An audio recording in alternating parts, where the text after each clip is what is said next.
does this rock just sit here like this. It is amazing. Just balancing there. Wow. Obviously, all the grain comes in from all the farmers and gets shipped off. Massive big port down here on the ocean. Grain gets fed through this big duct out to the ships, and there's a ship now getting loaded, I believe. Big town. Up on the Mt Melville Lookout, overlooking the town of Albany. Nice spot, great clear day as well. See the main part of Albany just down there, all the roofs, the houses and shops and things. Another mountain in the distance. Mount Clarence, I think that one is.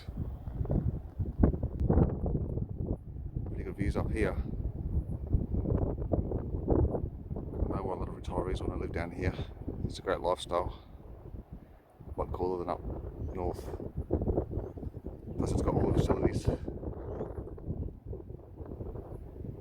So I climbed up this observation tower at Mt Melville to see if there's a better view up here.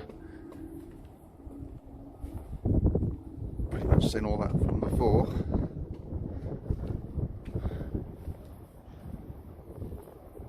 That shows a lot more of how big the town is in the main street of Albany Highway, and how far in the distance the houses go. Next to this mobile phone tower, so I hope I'm not getting cooked.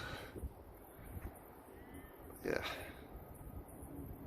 definitely a good view from up here though. Wind farm in the distance. Stupid things, but I suppose are necessary.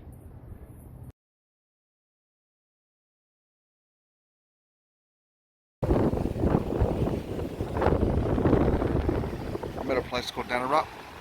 It's spot on the beach. It's where the river mouth and the beach, the ocean meet. Pretty wavy today and quite windy as well.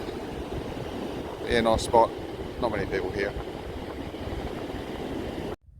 I came here 6 years ago too. It's a big Anzac memorial set up for the Anzacs of World War I and II. Great big museum there overlooking the bay where all the ships left to go to war. Anzac stands for Australian New Zealand Army Corps, and because we're both under the reign of the UK, we sort of do lots of partnerships together, these two countries. This is the historic whaling station down in Albany. It's the very last one in Australia to close down. I went through this 6 years ago and I spent a whole day in there, and they've got movies and you go through these big silos and they've done them all up into attractions, and so I don't want to spend $30 to go in here again today. So I'm just going to take a video here. You can walk all through the very last whaling ship as well. It's pretty cool. And yeah, they have tour guides and they show you stuff. And another lizard enjoying the sun. A couple of them. Hey mate. Bit scared, eh?